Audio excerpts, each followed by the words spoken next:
Hoy Jason, itong ano nga no, pagbunyag ng modus na nangyayari sa NFA, ay ikaw ba ay nagulat o matagal mo nang nalalaman na may ganitong klaseng kalakaran?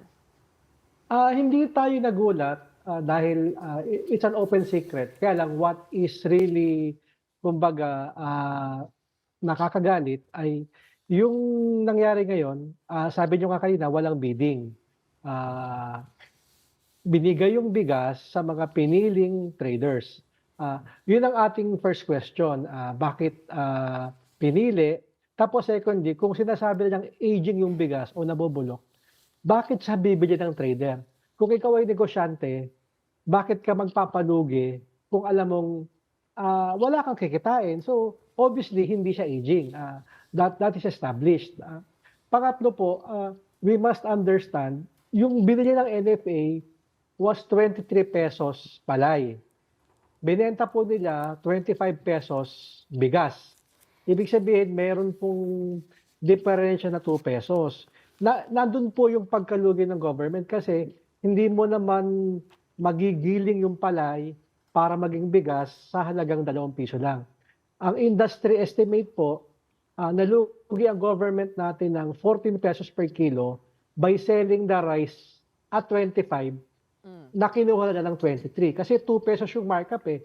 Wala pong ganun sa, kahit sa mga maunlad na bansa, they cannot sell yung rice na 2 piso lang ang markup mula sa pagiging palaya, no? Para maging bigas 2 pesos. So, yung sinasabi nating 150,000 bags is equivalent to almost 100 million pesos ang pagkalugi sa government.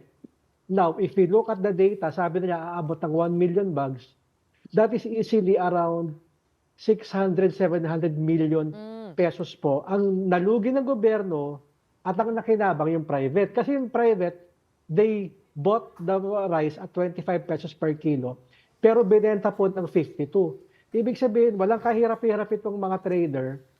They got it at 25, binenta ng 52.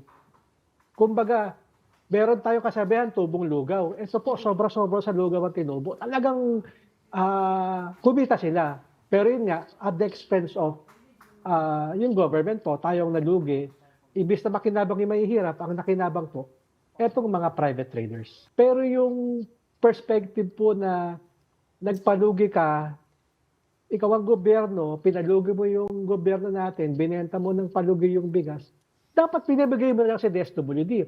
Sabi niyo nga kanina, may mga nag-request po, ano, yung Isabela nag-request, yung DSWD, they requested 100,000 bags noong August last year, pero ni-reject ng NFA. So kung totoong marami tayong bigas na nabubulok at aging, bakit yung kailangan ng mga ahensya ng government, ni-reject mo?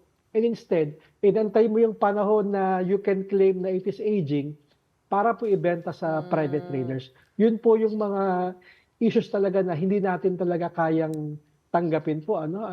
They can hide sa mga legalities, pero yun po, luging-lugi gobyerno, nalugi farmer, nalugi gobyerno, nalugi consumer, kasi hindi bumaba ang bigas eh. Maraming bigas ang NFA, pero commercial rice po siya binenta, hindi na pakinabangan ng mga mamamayan po nating nangangailangan talaga ng mga bigas sa mga panahon ng emergency o ng mga sakuna.